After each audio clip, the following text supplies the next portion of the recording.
Hello students, good morning. Math की class में आज फिर आप लोगों का स्वागत है। जैसा कि आपको जो है पता है कि आपको मैथ में ट्रिग्नोमेट्री पढ़ाई जा चुकी है और अब जो है आप लोगों को पढ़ाया जा रहा है वृत्तों से संबंधित क्षेत्रफल, एरियाज रिलेटेड टू सर्किल। तो ये चैप्टर पढ़ाया जा रहा है एरियाज रिलेटेड टू सर्किल। तो एरियाज रिलेटेड टू सर्किल में हमने आप लोगों को कल बताया था कि सर्किल किसे कहते हैं, ठीक है, वृत्त किसे कहते हैं, जीवा किसे कहते हैं, कॉर्ड किसे कहते हैं, ठीक है, और रेडियस क्या होती है, ठीक है, डायमीटर क्या होता है। तो इन सब चीजों के बारे में जो है हमने आप लोगों को कल बता दिया था, ठीक है। तो आज जो है फिर से चलिए पढ़ते हैं, ठीक है। तो आज पढ़ते हैं, हम वृत्त पढ़ रहे हैं। तो सबसे पहले हम कुछ फार्मूले आप लोगों को बताएंगे और वो फार्मूले आप लोग लिख लीजिएगा और लर्न कर लीजिएगा। देखिए वृत्त का क्षेत्रफल क्या होता है। वृत्त का क्षेत्रफल आपको पता है कि यदि कोई वृत्त है, क्या है, वृत्त है, मान लेते इसका केंद्र यहाँ पे है O, ठीक है, और ये इसकी त्रिज्या है और इसकी त्रिज्या हम क्या मानते हैं, R मानते हैं, ठीक है। अगर हम मान लें कि कोई वृत्त है, केंद्र O है, त्रिज्या R है, तो उस वृत्त का क्षेत्रफल क्या होता है, पाई R स्क्वायर। तो वृत्त का क्षेत्रफल बराबर फार्मूला होता है पाई R स्क्वायर, ठीक है। वृत्त का क्षेत्रफल बराबर पाई R स्क्वायर होता है। अब अगला देखिए वृत्त की परिधि, वृत्त की परिधि, ठीक है। तो वृत्त की परिधि क्या होती है, देखिए वृत्त की परिधि क्या होगी, यहां से यहां तक की टोटल जो है ये वृत्त की क्या कहलाती है, परिधि। वृत्त को अगर हम किसी एक बिंदु से स्टार्ट करें चलना और पूरा एक चक्कर लगाने में जो तय की गई दूरी होती है वही तो वृत्त की परिधि होती है। तो वृत्त की परिधि बराबर फार्मूला होता है 2 पाई R, ठीक है। वृत्त की परिधि बराबर फार्मूला क्या होता है, 2 पाई R। अब अर्धवृत्त का क्षेत्रफल,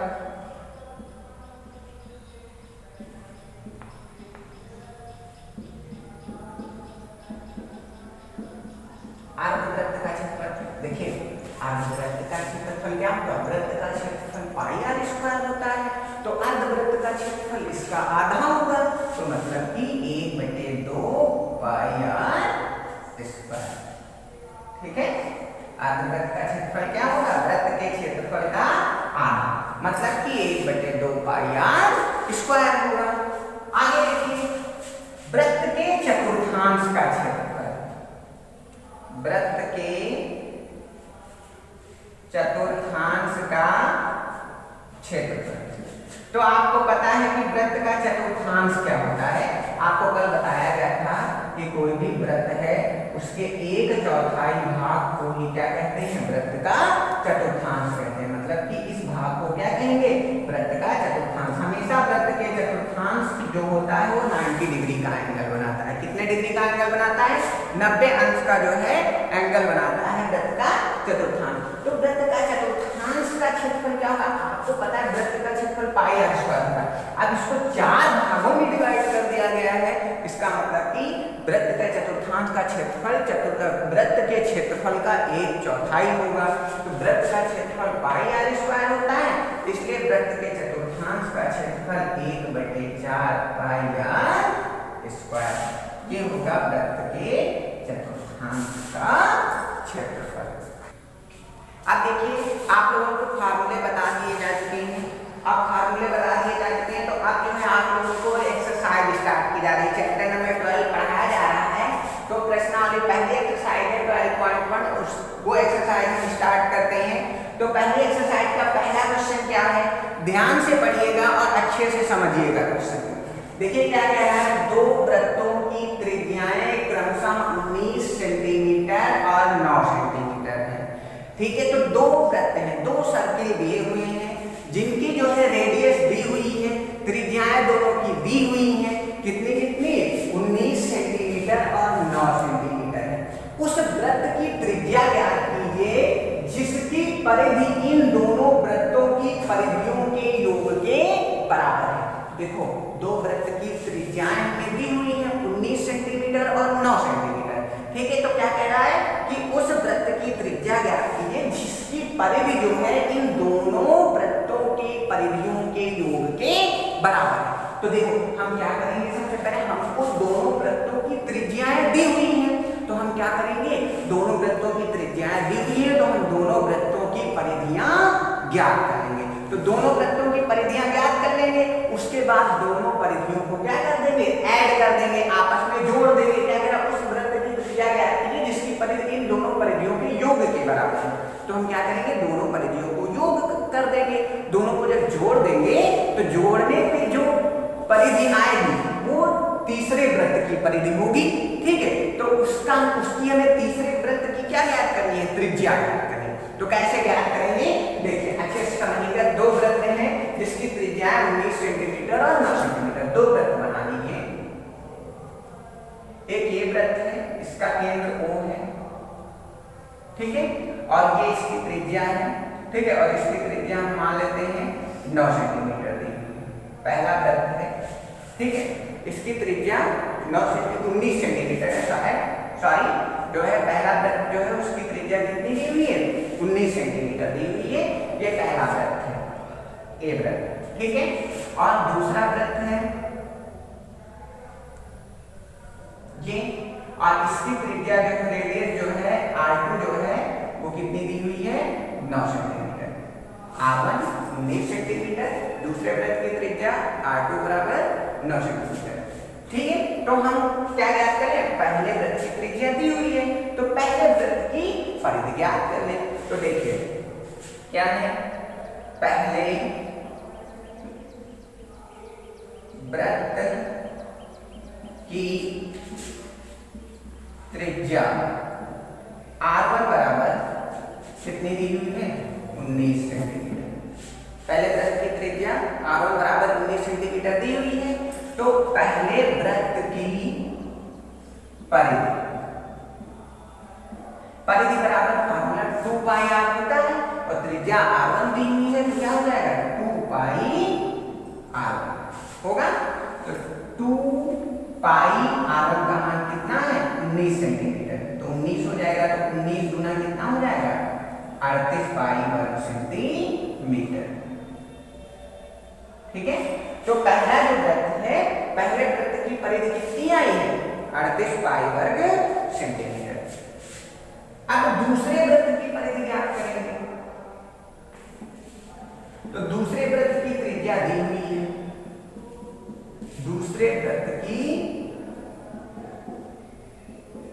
त्रिज्या, दूसरे वृत्त की त्रिज्या R2 बराबर कितनी दी हुई है, 9 सेंटीमीटर दी हुई कि नहीं दी हुई है। तो दूसरे वृत्त की परिधि क्या होता है,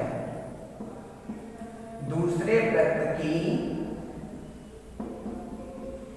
परिधि बराबर 2 पाई r फॉर्मूला होता है, और r की जगह पे त्रिज्या R2 है तो 2 पाई r2, तो 2 पाई इंटू R2 का मान कितना है, 9 सेंटीमीटर। तो 9 टू कितना होता है, 18 पाई वर्ग सेंटीमीटर। तो पहले वृत्त की परिधि कितनी आई थी, 38 पाई वर्ग सेंटीमीटर, तो दूसरे वृत्त की परिधि कितनी आई थी, 18 पाई वर्ग सेंटीमीटर। अब क्या कहना है कि उस वृत्त की त्रिज्या ज्ञात कीजिए जिसकी परिधि इन दोनों वृत्तों की परिधियों के योग के बराबर है। तो तीसरे वृत्त की त्रिज्या ज्ञात करनी है, तो तीसरे वृत्त की परिधि बराबर क्या होगा, इन दोनों की परिधियों के योग के बराबर होगा। तो इन दोनों की परिधियों को आपस में क्या कर देंगे, जोड़ देंगे। तो तीसरे वृत्त की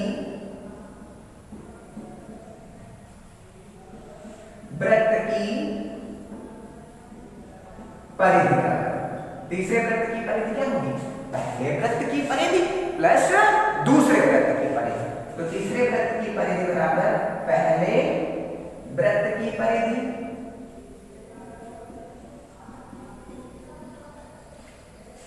प्लस दूसरे वृत्त की परिधि।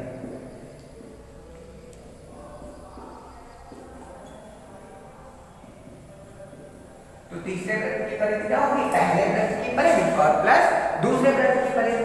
अब तीसरे वृत्त की परिधि, तो वृत्त की परिधि फार्मूला क्या होता है 2 पाई r होता है, और वृत्त तीसरा है जिसकी हमको त्रिज्या ज्ञात करनी है, तो क्या हो जाएगा 2 पाई r की जगह पे हम क्या मानेंगे r3, क्योंकि तीसरा वृत्त है, तो 2 पाई r3 हो जाएगा बराबर पहले वृत्त की परिधि। तो पहले वृत्त की परिधि देखिए 38 पाई वर्ग सेंटीमीटर आएगी, तो 38 पाई हो जाएगा, ठीक, प्लस दूसरे वृत्त की परिधि, तो दूसरे वृत्त की परिधि कितनी आई थी 18 पाई वर्ग सेंटीमीटर थी, तो क्या हो जाएगा 18 पाई हो जाएगा।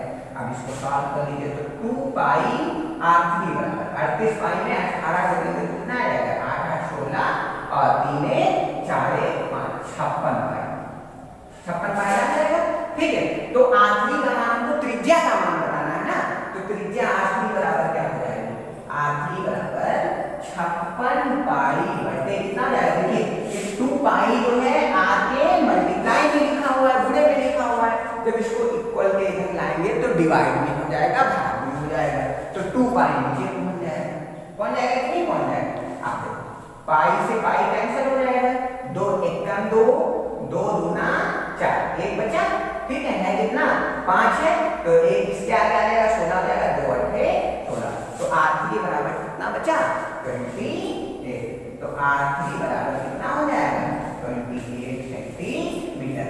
अतः तीसरे वृत्त की त्रिज्या जो हमसे पूछना था, कह रहा था कि उस वृत्त की त्रिज्या ज्ञात कीजिए जिसकी परिधि इन दोनों वृत्तों की परिधियों के योग के बराबर है, तो तीसरे वृत्त की त्रिज्या r3 कितनी आई है 28 सेंटीमीटर। चलिए अब अगला क्वेश्चन देखिए, दूसरा क्वेश्चन क्या है, ध्यान से क्वेश्चन को पढ़ते हैं। क्या लिखा हुआ है, दो वृत्तों की त्रिज्याएं क्रमशः 8 सेंटीमीटर और 6 सेंटीमीटर। तो पहले क्वेश्चन में भी दो वृत्त दिए हुए थे, इसमें भी उसकी भी त्रिज्याएं दी हुई थी, इस क्वेश्चन में भी दो वृत्त दिए हुए हैं और दोनों की त्रिज्याएं दी हुई है कितनी 8 सेंटीमीटर और 6 सेंटीमीटर। तो उस वृत्त की त्रिज्या ज्ञात कीजिए जिसका क्षेत्रफल इन दोनों वृत्तों के क्षेत्रफल के योग के बराबर है। बिल्कुल पहले क्वेश्चन जैसे क्वेश्चन है, बस पहले और इसमें दूसरे क्वेश्चन में अंतर क्या है, पहले क्वेश्चन में परिधि कह रहा था, ठीक है, और इस क्वेश्चन में क्षेत्रफल कह रहा है। तो जब पहले क्वेश्चन में परिधि कह रहा था तो हमने परिधि निकाली थी, लेकिन इस क्वेश्चन में क्या कह रहा है, क्षेत्रफल कह रहा है, तो इसलिए जो है हम इस क्वेश्चन में क्या करेंगे, क्षेत्रफल निकालेंगे। क्या है, दो वृत्तों की त्रिज्याएं क्रमशः 8 सेंटीमीटर और 6 सेंटीमीटर है। उस वृत्त की त्रिज्या ज्ञात कीजिए जिसका क्षेत्रफल इन दोनों के वृत्तों के क्षेत्रफल के योग के बराबर है। तो हम क्या करेंगे, दो वृत्त दिए हुए हैं, ये मान लेते हैं पहला वृत्त है, ठीक है, तो ये पहला वृत्त है, ठीक है, तो इसकी जो है त्रिज्या जो है वो कितनी दी हुई है 8 सेंटीमीटर, इसका केंद्र को इसकी त्रिज्या 8 सेंटीमीटर। ये दूसरा वृत्त है, ठीक है, और इस दूसरे वृत्त की त्रिज्या जो दी हुई है, ठीक है, इसका केंद्र को डैश, इसकी त्रिज्या 6 सेंटीमीटर, ठीक है। तो हम क्या करें, दोनों वृत्तों के क्षेत्रफल निकाल लें और दोनों वृत्तों के क्षेत्रफल को जोड़ देंगे। उस वृत्त की त्रिज्या ज्ञात कीजिए जिसका क्षेत्रफल इन दोनों वृत्तों के क्षेत्रफल के योग के बराबर है। तो दोनों वृत्तों के क्षेत्रफल को जोड़ देंगे और बस तीसरे वृत्त का जो है वो क्षेत्रफल निकालेंगे, तो हमको क्या पता चल जाएगी, त्रिज्या पता चल जाएगी, ठीक है। तो ये देखिए पहले वृत्त की त्रिज्या बराबर, पहले वृत्त की त्रिज्या r1 बराबर कितनी दी हुई है 8 सेंटीमीटर दिया हुआ है कि नहीं दिया हुआ है, ठीक है, r1 बराबर कितना है 8 सेंटीमीटर दिया हुआ है, ठीक है। तो पहले वृत्त की त्रिज्या दी हुई है, तो पहले वृत्त का क्षेत्रफल, पहले वृत्त का क्षेत्रफल क्या हो जाएगा, आपको क्षेत्रफल का फार्मूला पता है, क्या होता है वृत्त का क्षेत्रफल पाई r स्क्वायर।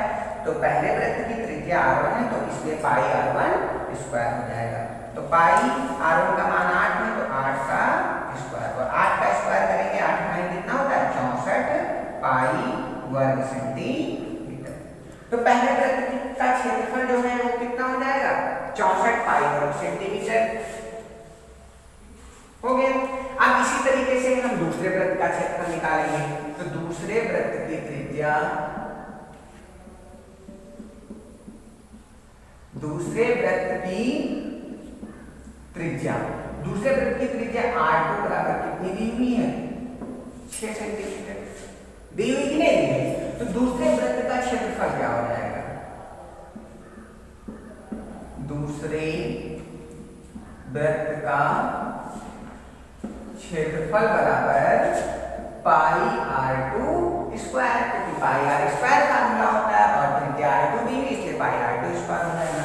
तो पाई और R2 की जगह पे 6 दिया हुआ तो 6 और इसका स्क्वायर है तो स्क्वायर, तो 6 का स्क्वायर करेंगे 6 कितना हो जाएगा? 36 और ये कितना है? पाई, तो 36 पाई वर्ग सेंटीमीटर। हमेशा ये ध्यान रखना कि जो है क्षेत्रफल जो है वो वर्ग सेंटीमीटर में लिखा जाता है। किसमें लिखा जाता है? वर्ग सेंटीमीटर में लिखा जाता है। और जो परिधि होती है, शायद पहले क्वेश्चन में जो है हमने जो परिधि है उसको भी वर्ग सेंटीमीटर लिख दिया है, तो उसको जरा सही कर लेना। परिधि जो है वो सेंटीमीटर में लिखी जाती है, ठीक है? तो ये वर्ग सेंटीमीटर है, ठीक। अब देखो दोनों वृत्तों का क्षेत्रफल निकल आया।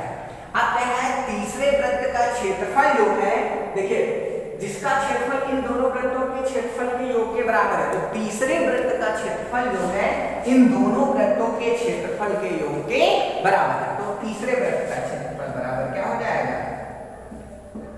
तीसरे वृत्त का क्षेत्रफल बराबर क्या हो जाएगा? पहले वृत्त का क्षेत्रफल, वृत्त का क्षेत्रफल प्लस दूसरे वृत्त का क्षेत्रफल। तीसरे वृत्त का क्षेत्रफल क्या हो जाएगा? पहले वृत्त का क्षेत्रफल प्लस दूसरे वृत्त का क्षेत्रफल। तो तीसरे वृत्त का क्षेत्रफल वृत्त का क्षेत्रफल पाई R स्क्वायर होता है, तो पाई R स्क्वायर वृत्त तीसरा है तो R की जगह पे R3, तो पाई R3 स्क्वायर बराबर क्या हो जाएगा? पहले वृत्त का क्षेत्रफल कितना है? 64 पाई आया है, तो कितना लिख देंगे? 64 पाई प्लस दूसरे वृत्त का क्षेत्रफल कितना है? ये देखिए 36 पाई आया है, तो दूसरे वृत्त के क्षेत्रफल की जगह पे 36 पाई लिख देंगे। अब इन दोनों को ऐड करें तो पाई R3 स्क्वायर बराबर 64 पाई में 36 पाई ऐड करेंगे तो 100 पाई आएगा कि नहीं आएगा? आएगा। अब ये पाई से पाई कैंसिल हो गया, तो R3 स्क्वायर बराबर 100 आ गया। तो R3 बराबर यहाँ से स्क्वायर हटाएंगे तो इधर रूट लग जाएगा 100, ठीक है? तो हम R3 बराबर क्या लिख सकते हैं? R3 बराबर रूट 100 को 10 into 10 लिख सकते हैं। 10 दाम 100 होता है, ये जोड़ा बन रहा है, इससे रूट हट जाएगा, ये 10 बाहर आ जाएगा, तो R3 बराबर कितना हो जाएगा? 10 सेंटीमीटर। तो तीसरे वृत्त का क्षेत्रफल इन दोनों क्षेत्रफलों के योग के बराबर था, तो तीसरे वृत्त की त्रिज्या पूछ रहा था, तो तीसरे वृत्त की त्रिज्या R3 बराबर कितनी आई है?